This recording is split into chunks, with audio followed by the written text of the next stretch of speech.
Hey, it's me, and I am back with another wonderful episode of Entrepreneurial Thinkers this week with Manuel Deó, the CEO of a company called Ambar, who joins us from Madrid, Spain. And we beg the obvious question, can we, as innovators, as entrepreneurial thinkers, can we as people change, innovate, refresh, reinvent some of the world's oldest industries? Or is it just all down to letting AI and technology reinvent these industries? And the answer resoundingly from this conversation is yes. Ultimately, it is still us as people, as entrepreneurs who are inventing the future.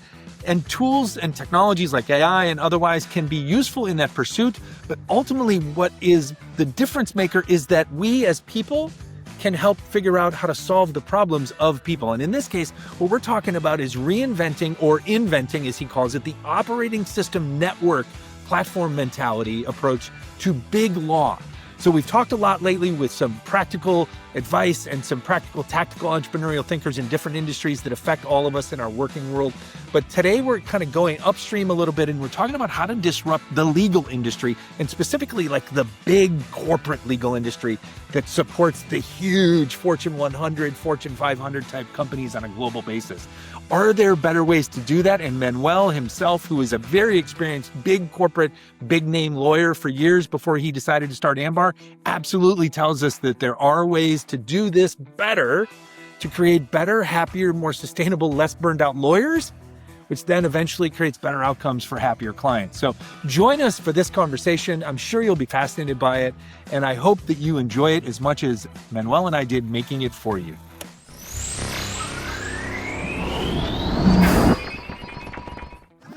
We are so grateful to be supported by these community champions: Sales MD, Team Friday, Realist Lab, Kiana Patterson, Diego Chavez, Jer Boucher, Heather Ryder, Janine Sua, Lily Roca, and Steve Kernan. Hola, hello, hi, bienvenido, and welcome back, or maybe your first time visiting us, welcome to Entrepreneurial Thinkers. As you may or may not know, this is the show where I get the privilege of having weekly conversations with some of the best and brightest entrepreneurial thinkers, as I call them, across all sectors and segments of society and industry, as we come together to try and not only figure out and explore and learn about the things that they're expert in and obsessed with, but also then hopefully through our conversation to try to leave the world a little bit better than we found it by the end of this. Today, I'm really excited to be joined by our friend Manuel Deó, coming to us all the way from Spain. So it's my morning, it's his evening today as we record, but he is the CEO and co-founder of Ambar. So let me tell you a little bit about him and tease a little bit about Ambar before we welcome him into the show. Manuel doesn't just talk about the future of the legal industry longingly as a career lawyer who, wishes it was better and less stressful. He left that career path, and he has frankly dedicated his life now to building the better way that he always wished for and that he believes millions of lawyers and their clients would prefer. From a big law partner career at Latham & Watkins, one of the world's best-known firms, to building a legal technology-led startup where he's now assembled a global network of 400 lawyers to redefine what legal work looks like for both lawyers and clients. Manuel has turned disruption of one of the world's oldest, most traditional industries into an opportunity to build a better way for himself first, originally, and now for his member lawyers and their clients. He's the CEO and co-founder, as I said, of Ambar in Madrid, Spain, which he describes as the modern technology-driven operating system for the legal industry. It's trusted by more than 200 S&P 500 companies, and it's built on one bold idea: that lawyers deserve freedom, not burnout, and that clients deserve happier lawyers. But beyond the career accolades, the global experiences and vision, Manuel's a builder of teams, of influence, and of transformation. And today, we're not just talking about the legal industry. We're talking about reinvention. We're talking about influence, and we're talking about the systems that transform essentially one of the world's oldest professions, which I'm deeply, deeply curious about. So with that, I say, welcome to Entrepreneurial Thinkers, Manuel. It's great to have you. Good to see you across the pond tonight. Thanks, Rob. Very excited to be here today. Thanks for having me. And I really look forward to spending a nice hour with you and discuss what's going on in the future of legal work. Thank you. Absolutely. If we were together in the same place, we would be having this conversation over coffee or food or or empanadas or tapas or something fun. So Absolutely. we're gonna try to create that same vibe here across the pond and with the use of the internet as our table, so to speak. So we had a chance to meet prior to the show and get to know each other a little bit last month, which was super informative. I thank you for that. But it made me think back today as I was putting this show together. It made me think back to something I said to you kind of loosely back then when we visited, but I remember as a first-time entrepreneur and founder back in 1998, thinking that hiring a law firm was far too expensive and frankly, really maybe not getting enough value for the cost. And I kind of worry and wonder, like, why does it still sort of feel like that in 2025? Well, I think law firms, and to be honest, I think as a law firm with a lot of respect, because I've been a partner at, as you said before, a U.S. law firm, and I have many friends at law firms, have probably short-term vision about things, and the incentives of many firms are dedicated to things different to what clients' interests are, basically. But I think that's probably a model which is changing. I see a lot of innovation in the space, and I'm sure that that will be changing in the next few years for sure. Okay, good. So that's good to know. As a person who needs legal experience, legal advice and Right. services, right? It's good to know. And that cues us up right to kind of the big theme question for a lot of our conversation. Tell us why you believe that the legal industry is broken in general terms, from your point of view, not from my point of view, right? And Wow. why you believe not only that it needs to be done better for all parties involved, but that it could be done better for all parties involved. Right. Yeah, I don't think it's totally broken. I think it's just outdated, right? Fair And enough. law runs on a system built on 100 years ago, pyramids of people, hourly billing, prestige measured in glass towers. But clients today don't buy hours. They want to buy outcomes, because that's basically what their internal clients, what their CEOs, their CFOs are asking, right? And lawyers, the best ones, very self-assured people, don't want titles anymore. They want freedom. They want to make an impact on things and have meaning. And that's really something which we're seeing not only across a more junior generation of lawyers, but also across more senior people. And I think what's broken isn't really the talent. I think it's the operating system, right? So we Yeah. built Ambar to rewrite that. A system where great lawyers can work freely, globally, exponentially. And I think that's really the future. And I think it's already happening. We've been around for 5 years now with great success in 15 countries so far. And we're very excited in the impact we're causing on lawyers, but also on clients. Do you find, right, we live in such a technologically driven society and work world, right? Like AI now dominates every conversation, and we'll get into a little bit more of that later, and we're of course going to talk a lot more detail later about Ambar. But what to your point you were just making, is it, this is just my curiosity, like, is it kind of a generational thing? Like, are you seeing that there's still the old generation of kind of corporate big law people who still look at it like, hey, we're just going to stack associates on top of associates in cubicles and in that fancy glass office tower with the proper address, and that's what makes us great, and it's always worked, and so therefore it's always going to work? And then is there a younger generation of partners and practice operators and owners, firm owners, that are like, like, no, like, that's kind of outdated. Like, there have to be better ways. Is there a generational schism inside of this thing, or is it just the whole industry is changing, but it's just slow to change? I mean, you see tensions, of course, generational tensions. And I think the thing is that the old traditional partnership model, the cravat system as such, which is the system which the main law firms in the world have, which is basically based on organic growth, the creation of pyramids, the bill hour, the lockstep system of junior lawyers becoming senior lawyers and then partners. It's really very profitable in the short term. And the partnership model rewards control and rewards billable hours, but it doesn't reward innovation. So change feels risky.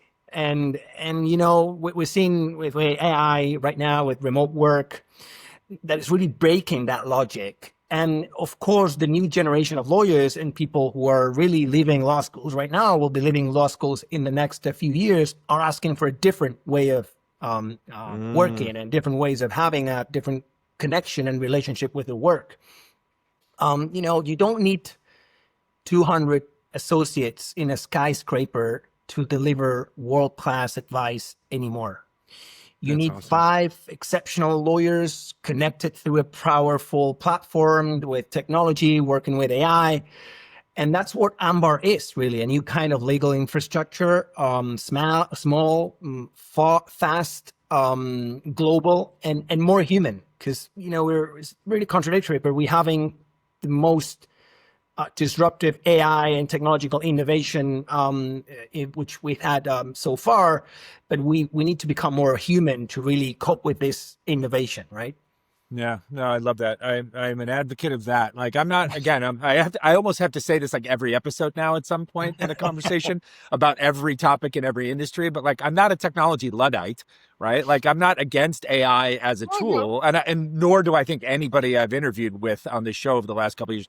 But at the same token, I do like to kind of, maybe I'm the adult in the room sometimes that says, hey, like there's a, like, if the purpose of this new technology is to literally eliminate us eventually, all of us, like that's not a good thing. Like that's like, and that's not for like just selfish, business reasons. That's just from a humanities perspective. So Absolutely. to hear you validate that you believe even the legal industry will use technology, but it's still going to be those that have the human or humane approach to it, that are going to probably position themselves to win. That's encouraging to hear. about our near term and future and long term future. We teased it a little bit in the opening. You teased it a little bit in your initial answer.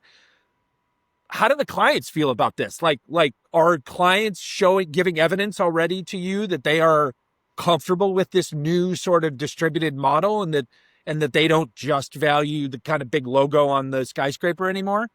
Sure, absolutely. Clients, and you've said it before, we're currently working with more than 200 S&P clients right now, are really comfortable with this distributed model, right? 5 years ago, when we launched Ambar pre-COVID, clients were, especially big clients, were very cautious, and now they're very proactive. I think COVID has had a few good things. Obviously, not all of things are good, but there's certain things which have changed. And clients now want senior talent. They don't want really that much of bureaucracy. They want real partners, real business partner, not legal service providers.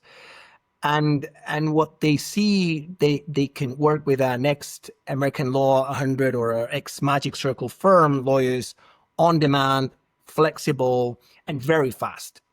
Okay. And they realize it's the same quality, but more efficient, smarter. And once they experience it, they don't go back. I mean, I don't think this will replace the traditional law firm model. There will be things which you will still require a traditional watch firm as such, but the mindset shift is irreversible, I think. I love, you mentioned it earlier, and it seems super appropriate to this part of the conversation, right? Outcomes over everything else. Right. Or outcomes over most of the other things that used to be parts of the decision-making matrix.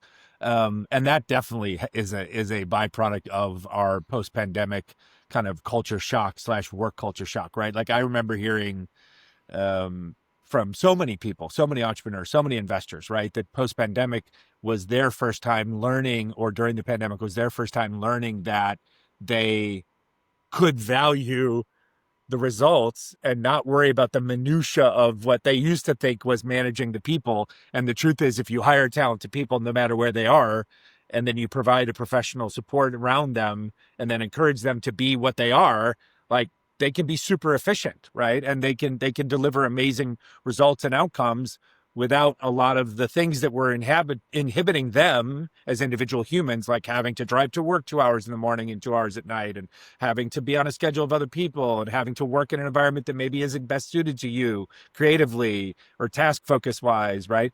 So that's really cool to hear that, like, you saw that same shift, like initial skepticism. Wait a minute, this is new. And now only 5 years later, I mean, it's a long time, but not really that long. You're seeing this acceptance rise. That's exciting. We are so grateful to be supported by sponsors like our friends at eSudo. You know, running any business, but especially a law firm, means balancing a lot. And technology, frankly, shouldn't be a headache. eSudo makes information technology and cybersecurity simple for law firms large or small.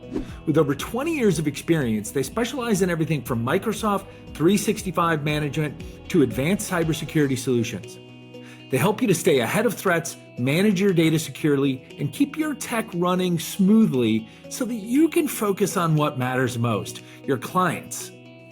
eSudo understands the legal industry's unique needs, offering tailored solutions to ensure that your firm is always in compliance and always protected.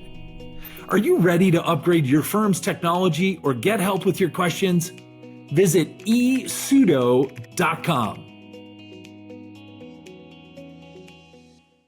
Yeah, and I was reading the other day about AI, and I'm sure we'll talk about that in a few minutes. There were the two approaches to AI, right? The process thinking approach to AI, so really thinking about how information and data is treated, whether it is using confidentiality information or not, how the process goes, trying to understand it. And there's the outcome-based approach, and really seeing really how does it solve my issues, my problems, my challenges? And I'm sure that we're all using AI, different tools, different use cases, different challenges, but I'm sure that we all have very specific outcomes, and you don't really care about how that specific tool is really solving the problem. You just see that it's solving the problem. And I think that is another example of how people, and in particular big clients, big corporates with sophisticated legal needs, just need their problems to be solved better, more efficient, faster, and in a more flexible manner. And so that's what we're seeing, basically. You'll love this quick little anecdotal story. A friend of mine, a mentor, a former investor in a prior business of mine, who now he's probably late 70s age wise. Okay. He was the typical profile client of yours, of the world that you live in. So he was he's a Swiss American guy. He was like a 2-time CEO and chairman of 2 different Fortune 100 level companies on a global basis. And we met through some mutual business friends. He lives retired in San Diego. And I'll never forget, this was 2015-ish, right? So well before the pandemic. I mean, well before anyone even thought about that kind of a world that we now live in.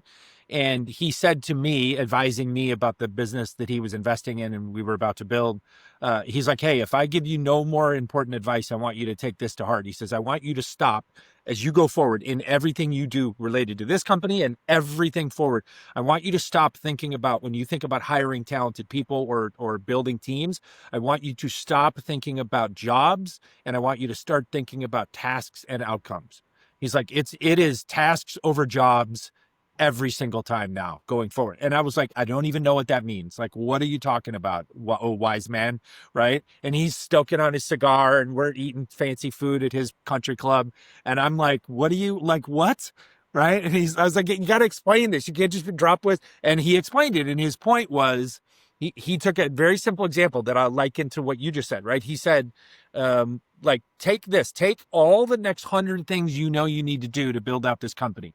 Right. And he's like, there's always a list, you've got your one thing you're working on, then your top 10 things you're always thinking about. And there's always a list of 100 things you need to do as an entrepreneur or founder. He's like, so now I want you to, in this new model of tasks over jobs, he's like, in the past, you would have listed these 100 things, but you probably wouldn't have shared them with anybody. And then he said, and then you would have had another list over here that was like an org chart, and where you would have said oh, when are we ready to hire a CFO?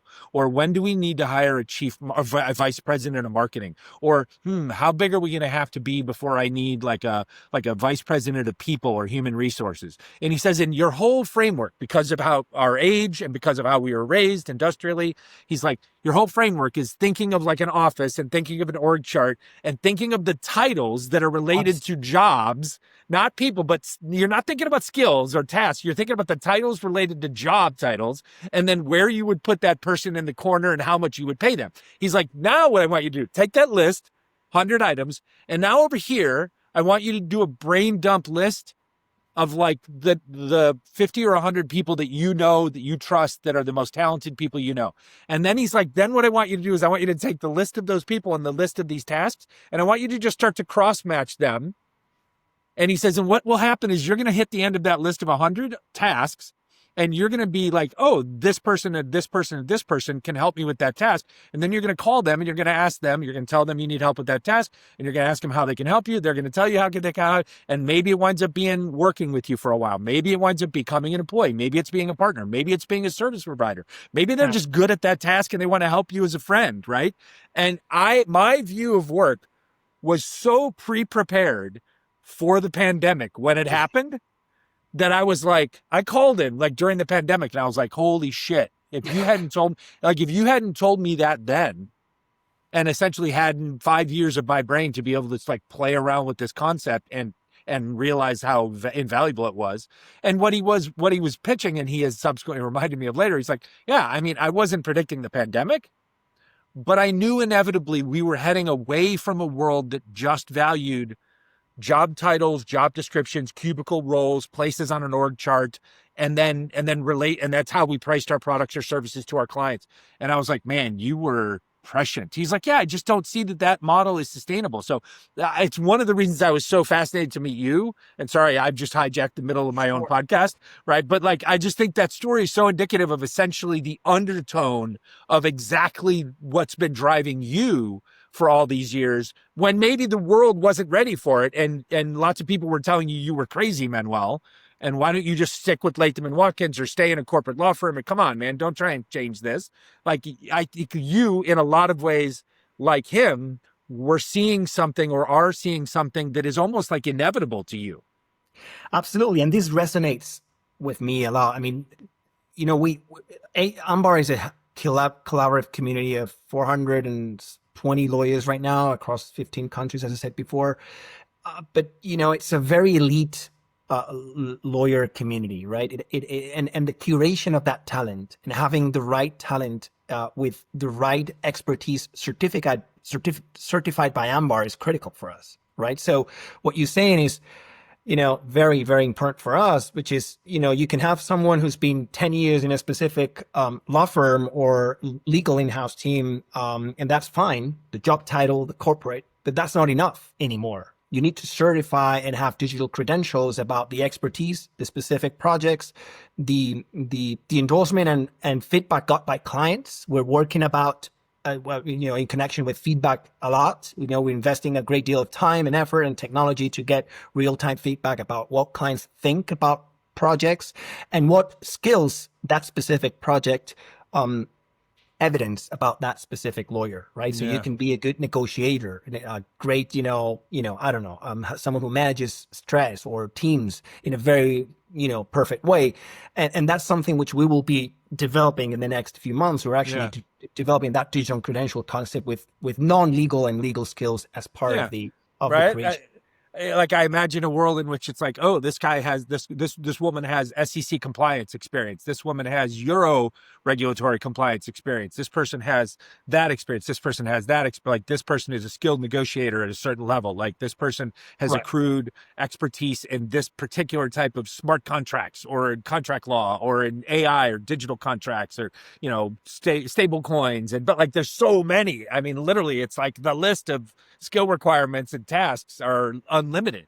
And we're investing a lot of resources in using AI for that specific purpose. I think that, in the last probably 100 or 150 years, we've been following a very specific process in connection with learning. We've been learning and then being assessed about that learning. So it's been like a sequential process where you learn and you've been assessed. I think that with AI, we'll be in the process where we will get learning and assessment, on a regular basis in a very quick manner. I was in a call the other day with a few future of legal work,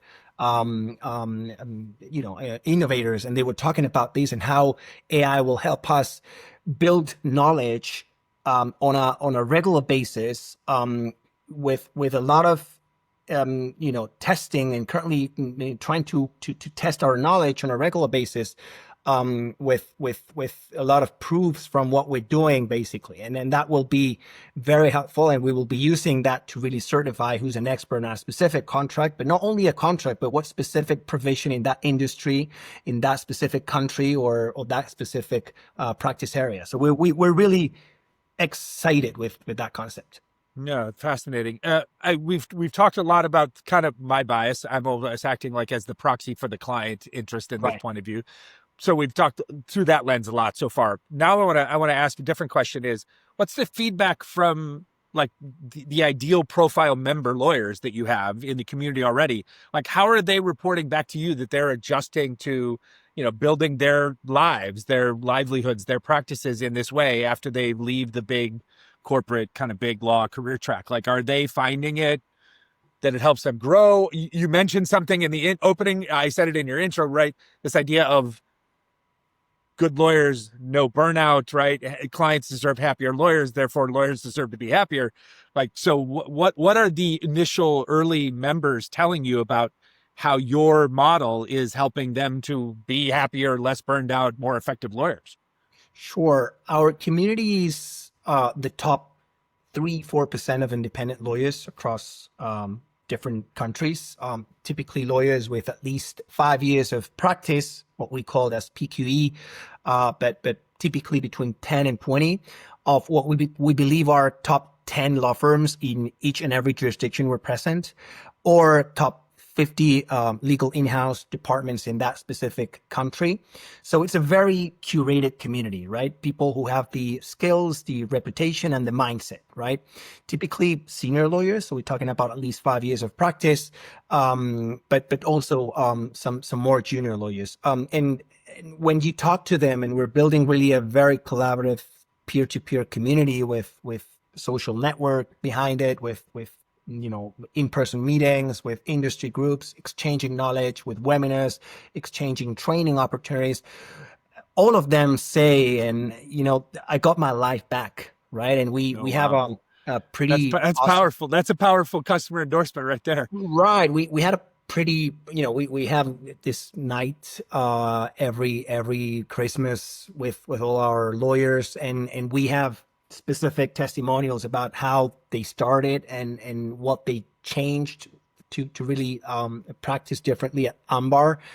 And now this is people who choose their clients, their hours, their projects, and they're thriving.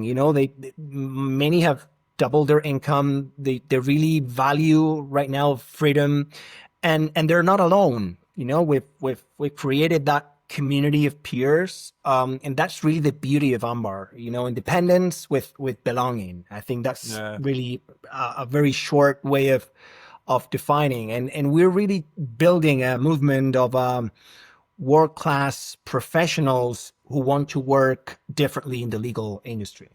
I love that. Independence inside of community, woven together by technology and systems that they don't have to be responsible for. That's a pretty powerful pitch, buddy.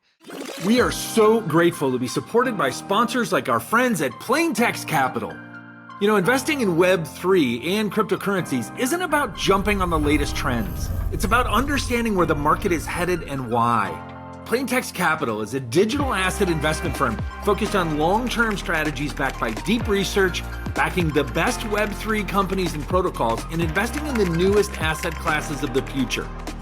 They believe that Web3 crypto will drive digital innovation for decades to come, creating significant value for investors. In fact, their team of highly skilled professionals work with institutions and serious individual investors who want clarity in a space full of hype and noise. So if you're looking to cut through the chaos and invest with purpose, Plaintext Capital brings a disciplined, high-conviction approach to investing. You can learn more and meet the team at plaintextcapital.com.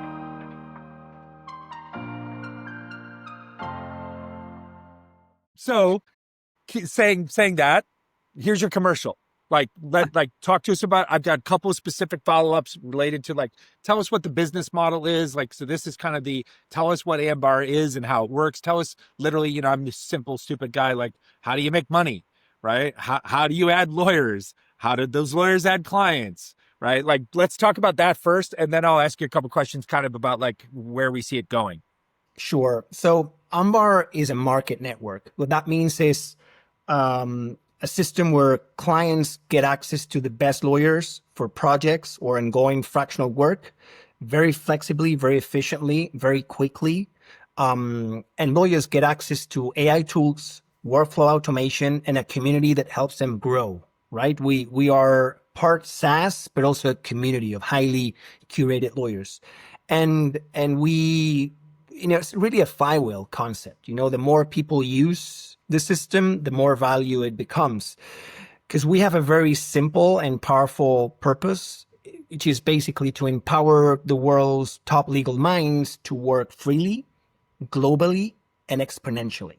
And that's really what drives the team at headquarters here at Ambar. It's really empower those lawyers, whoever wants to leave a great organization and wants to have their own practice with a boutique firm or other colleagues helping him or her, really having the business in a box concept where they can just get all the tools they need to be part of a community, get access to new projects on a peer-to-peer basis.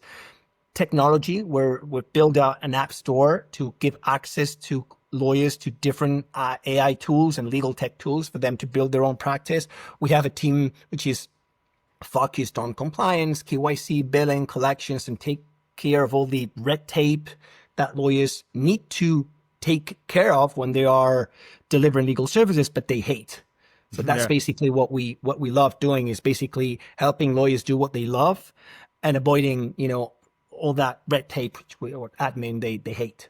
That is the ultimate pain solution, right? That's the way to build a good business. What is the revenue model inside of that for Ambar?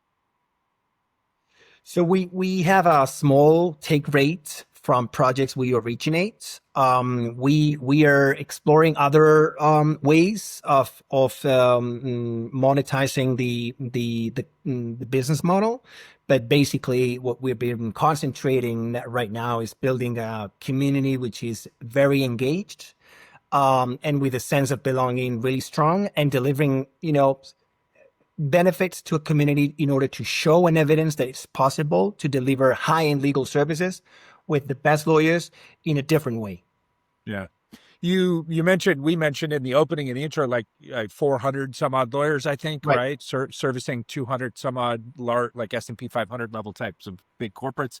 What do you what's the dream? What's the ambitious vision for you? What do you see? And then what do you want to accomplish? As you grow and as you raise more capital and invite more people into this story, what is the next, couple of years? I'm not going to, what's 10 years from now, but Sure. what is the future trajectory look like for you? Right. It's, the future, sounds and looks really exciting. We closed the community a few months ago, and we're now reopening the community. We've already reopened it, and we have 450 lawyers in the waiting list.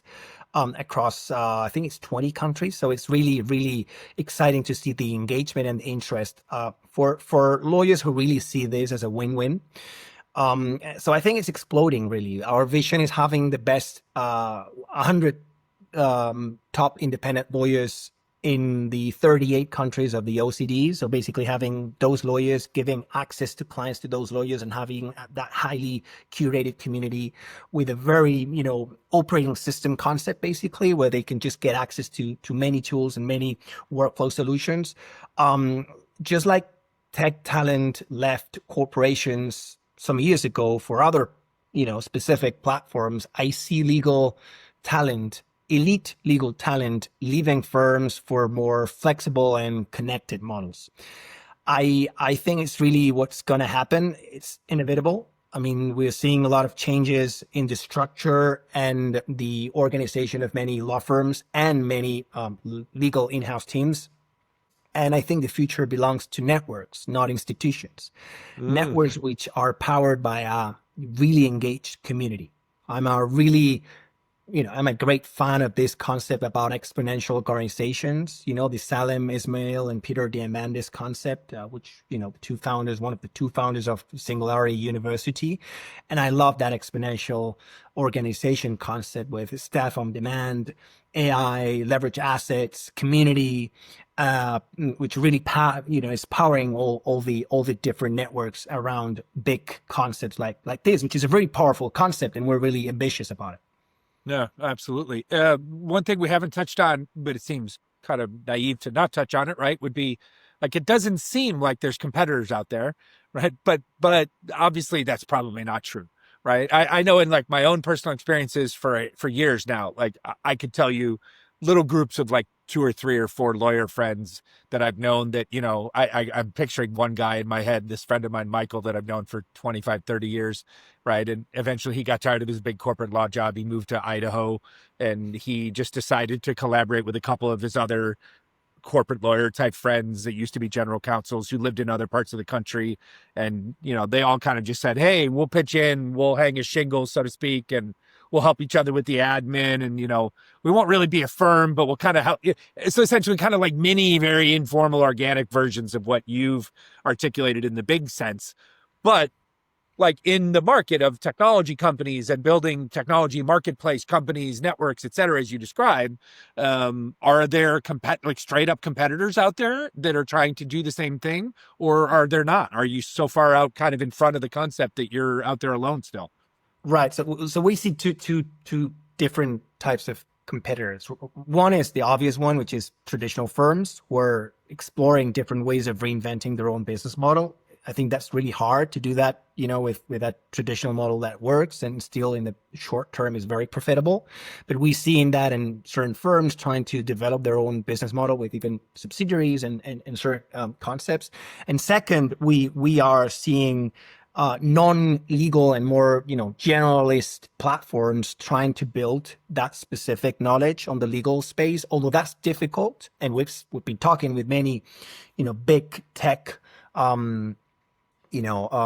companies in that respect, because they need the knowledge really to curate lawyers in the right way. And you need to have the conversation with clients with the right approach. And it's a very specific and very eccentric space. And you've been around, and you have a lot of friends in the legal industry, and you know what I'm talking about. When you're selling legal services to a lawyer wants to understand that whoever is selling those services really gets it and really has the right terminology and really gets what really is the need and what is the talent required for that specific need. So it's not that easy. It's not like selling in other industries. It's very specific, right? And so we're trying to do that in a very tailored manner. We've been very, when they talk about, what's the future, like you said before, we're not chasing volume. I think density and not size is critical, specifically because of this reason. And 1,000 exceptional lawyers with the right clients and with the right specific approach and go to market is worth more than 10,000, average ones with a, sort of bulk approach to clients. So we're really, really, really concerned to have that specific tailor-made approach. And we'll see. I mean, I'm really looking forward to having a lot of competitors and having a lot of challenges in the future, because I'm sure that will mean that there's a space for many, many other players. Yeah, and inevitably, although there's always a part of us as competitors, right, who are like, I know, I don't want a lot of competitors. But then if you're going to be the visionary, you have to accept that the truth of competition means that it's a maturing marketplace and there's more innovation, and then therefore is more wider acceptance by the potential client base, which then just feeds your opportunity to be a leader in that competitive landscape, right? So although I do love, I got to say, just entrepreneur to entrepreneur, I do love when part of the answer to any competitive competition type question, when part of the answer, the first instinct is like, well, really the main competition is the old broken industry, right? Like I love that, because that's fundamentally where we all start when we're trying to innovate any silo or any industry, right? Is that ultimately it's, no, my competition really is not the other guy. It's the pain point. It's the fact that you are used to dealing with your pain and medicating yourself this way forever. And I'm going to come in and show you that there is a better way for you to medicate yourself. Absolutely. I absolutely love that. I have to ask, and you touched on it a lot, so I'm not going to like go too deep into this, but I think this does tie back to something we were talking about before. Scaling, although smart, very intelligent, curated, personalized kind of management of the scale of Ambar corporate, like Ambar itself, right? Even though it's going to be very curated and managed by you all, and you don't need to be at 100,000 lawyers kind of thing.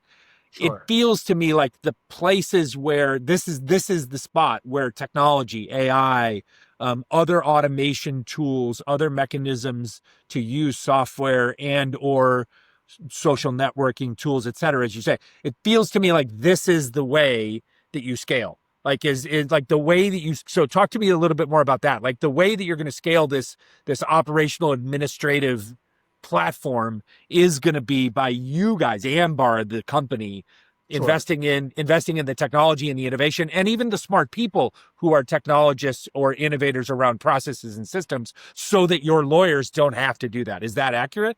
Yes, that's perfectly accurate. So we are investing a lot of time, resources, and money, of course, in AI and technology, but we are not building technology to enhance legal service delivery. So we're not in that business. We leave that for others. There are many specific tools there which are available, and we even think that the generalist LLMs will be really booming and having that'll be a tsunami in the legal space. We're building technology to build the best operating system for lawyers.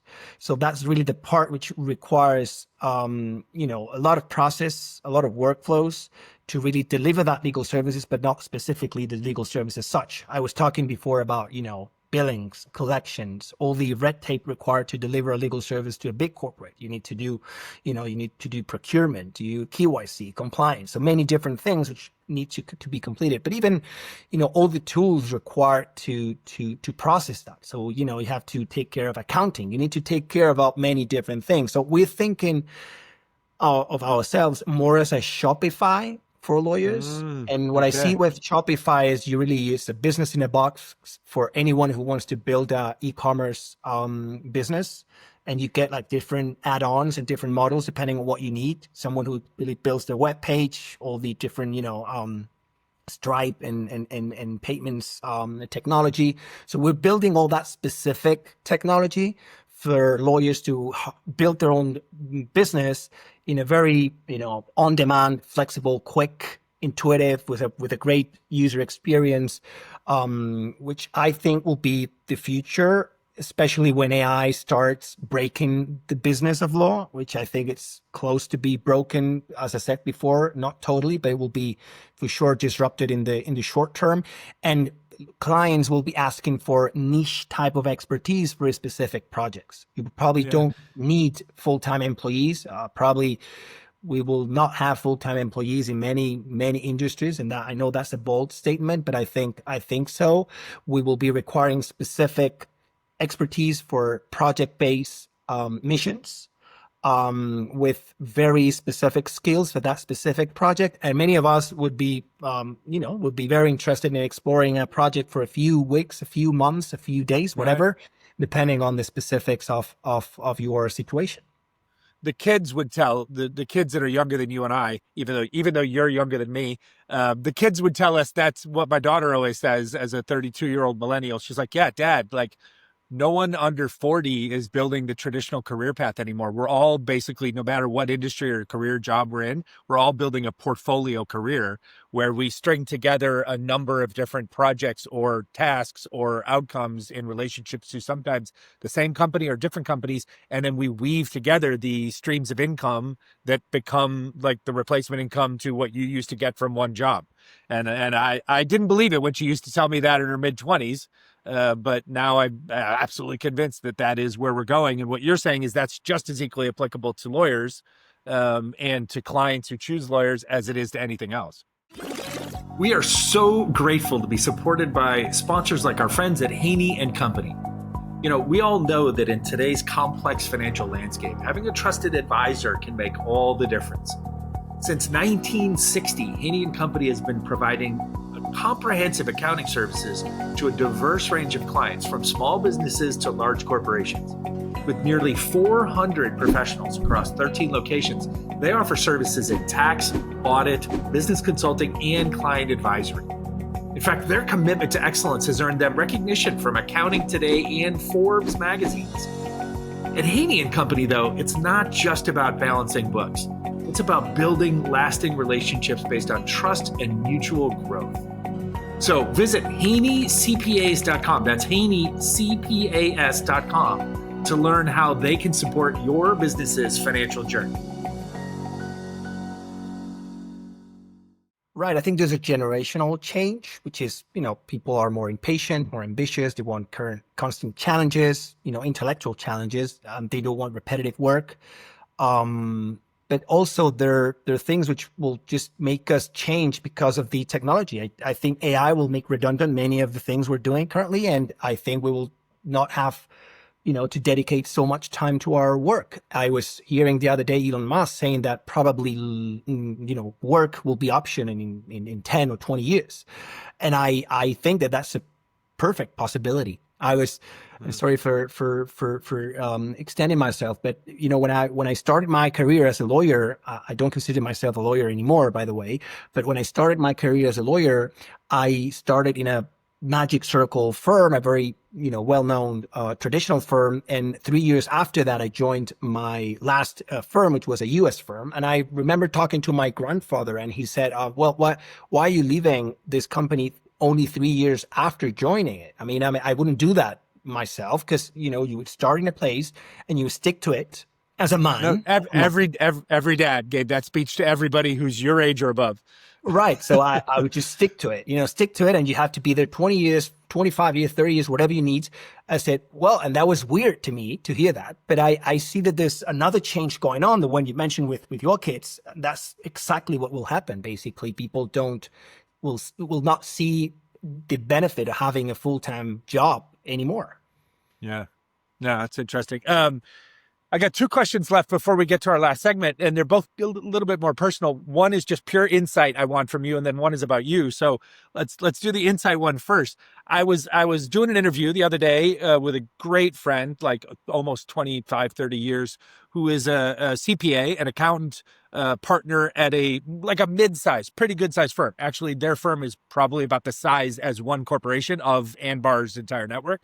So a good-sized, mid-sized accounting firm. And we were talking about a lot of, again, how he thinks about the accounting world and how clients think about accounting services. I'm curious. I don't want to add to Ambar's business model. You're the lawyer, you're expert at the law and the legal industry. But I am curious, could you see the Ambar-like model, this operating kind of decentralized, but kind of shared operating system network model? Could you see that being applied to the accounting industry or the big consulting industries or architects or any other traditional service industries that are all essentially built on the same old, similar post-World War II kind of model structure? Absolutely, and I get this a lot. The same pattern is emerging in, you said, consulting, finance, design, even medicine. AI makes it possible for top professionals to work independently while still being connected through a digital infrastructure, through a collaborative community. Law just happens to be the industry I know best. Yeah, of course. And again, please build Ambar. Don't try and Rob said maybe we should build a platform for all industries. No. Stay focused. Be successful with Ambar. But I am curious, and it's validating to hear you're the expert who's obsessed with this. I'm not obsessed with this every day. You are. And you see the natural applications to these other types of industries where I'm talking to leaders who are themselves trying to struggle with these same issues, these same trends, these same implications of AI, these same industrial shifts. So you're saying, yeah, Rob, it could apply to these other industries too. Sure. My co-CEO and co-founder, Rosa Spin, by the way, you should have her here in this podcast. She's amazing and super creative and very tech driven. And she believes that this wave is much bigger than law, and I fully agree with that. Yeah. I think it's about freedom, about excellence, and about networks replacing institutions, as I said before. And I think this will happen. I don't think that's top in our priority list, changing, and expanding to other industries, but we're open to explore that. Absolutely. Yeah. Last question. This is just super personal before we get to our closing segment question. You just teased it a little bit, right? The conversations with your dad. Like, what's this journey been like from big law partner to agitator, outsider, entrepreneur? Like, how have you found your way, and how are you finding the lessons that entrepreneurship teaches us all? Wow, that's a hard one. Wow. I think it's been the most intense and meaningful chapter of my life, my professional life. I went from a big law partner to building with my co-founder, Rosa, Spin, a company that had no brand, no structure, and just a vision. That's scary in the first place, but it's also very liberating. However, I think the hardest part is not building a company. I think it's unlearning the old logic. I remember getting, when I was a lawyer, he's too lawyer, he's over lawyering. I mean, he and I was really pissed off with that comment. Now I get it. After 5 years, I get that comment I got a few years ago, because you need to let go perfectionism. You need to let go risk aversion, hierarchy. You need to let go fear. And I think that every time I see a lawyer reclaim their career, or a client say, this is how legal work should go, I think it's worth it, and Ambar right now is not just a company. I think it's a new operating system for our profession. We're just getting started. It's really fun. I have the energy. I have the right partner with me, which is Ross. As I said before, we have a great board of directors and investors, the right management team, the right senior executives for that, and we are really excited. But I think it's been fun. It's been really fun, to be honest. Although you have the ups and downs of building a company. That's awesome. That's awesome to hear. And also, I bet in retrospect, you probably at one point thought law school was the hardest thing you were ever going to do.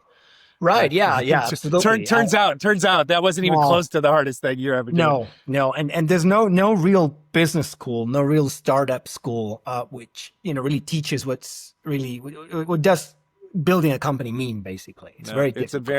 And lots of folks have tried, and lots of folks are still in the industry space trying. I always like to say to those, I caution entrepreneurs, I always say, there is no community, there is no, God bless the Techstars and the Y Combinators of the world, and all those things are wonderful for their own purposes in their own niches. But I'm like, there is no magic place that you go and you learn how to do this. You learn how to do this by doing it. And you learn how to do this by surrounding yourself with other people who are trying to do it. Oftentimes even are more valuable than just surrounding yourself with folks who've done it. Yeah, that's nice. But there's a danger in just going and sitting in the room and listening to the panels of all the people who did it a long time ago, right? I would rather surround yourself with a bunch of people who are doing it now and who are iteratively having to figure it out. So I love that the journey has been rich and rewarding for you already, but also hey man, just to let you know, you're not alone. Right. And now, just to give you some added community for yourself, we famously say to folks in our podcast that, when you book yourself, you're a guest. After you finish your conversation with me, you become an alumni of our show. And we very specifically refer to you all as alumni because there are 180 plus now of you out there across the world, across every sector and part of society as well as industry, who are thinking entrepreneurially about the problems or the opportunities in life and the world that they're obsessed with. And those people have a through line just like you. They are different versions of you, and now you're part of that community as well. So you're never alone in that sense. Thank you. Very honored to be considered an alumni. Thank you. Yes. Thank you very much. And all you had to do was just hang out with me for like an hour and talk about stuff you love to talk about. So it's the easiest degree you'll ever get. All right. One last question. This question, a little bit different tone than our conversation so far, which has been awesome, is this is a bit more of like bullet point, kind of actionable, couple takeaways for people that are listening. I had a couple different ways I could go with this, but the one I want to do is if you had to design kind of a future ready lawyer, Right. for the next 25 to 50 years of the legal industry, what are, I'll say three would be great, but like 2 or 3 skills or habits that you would say have to be non-negotiable in that persona, in that person. So we're trying to design, what does the lawyer of this next 50-year era look like? And what are 2 or 3 skills or habits that lawyer persona has to absolutely have to be sustainable and joyful and successful? Right. So we're building at Ambar a community of clients and also a community of lawyers. And we really stress that the lawyer of the future will probably have the following 3 features. One is a great understanding of how persuasion and influence works and how to stress a specific point and make the other person in front of you really understand and really be persuaded by your argument. So persuasion and influence will be critical. I think there's a second point, which is mental models, understanding the mental models which build, the world and a principles first approach to your way of thinking. Those are probably two very important things. And third is anything which is related to soft skills. I think the great differentiator in the future will be having strong soft skills, emotional intelligence, it's different features and aspects, but many others. I assume that people, are really curious, like-minded, and people who are really open to understand what AI brings. But I think that those 3 things would be probably the 3 things I would suggest. Persuasion and influence, mental models are really critical, and I think that'll be it. Yeah, probably. That's hugely important. I love that. And again, not surprisingly, based on the whole conversation we've had and what I knew of you before we got together, right? Like a lean into the humanity of the profession and of the practice, while acknowledging the tools and the technology and how all those things will become useful to us. The reality is, at the end of the day, a great sustainable, sustainable. And I say this in the sense of, not burned out, able to grow, able to be joyful in their work. Like a great sustainable lawyer is going to most likely come from being a great sustainable person. Right. I like that. I love that you put that kind of exclamation point on it. My friend, amigo, it has been fantastic. I was excited for this conversation from the minute that we met and we had the pre-interview.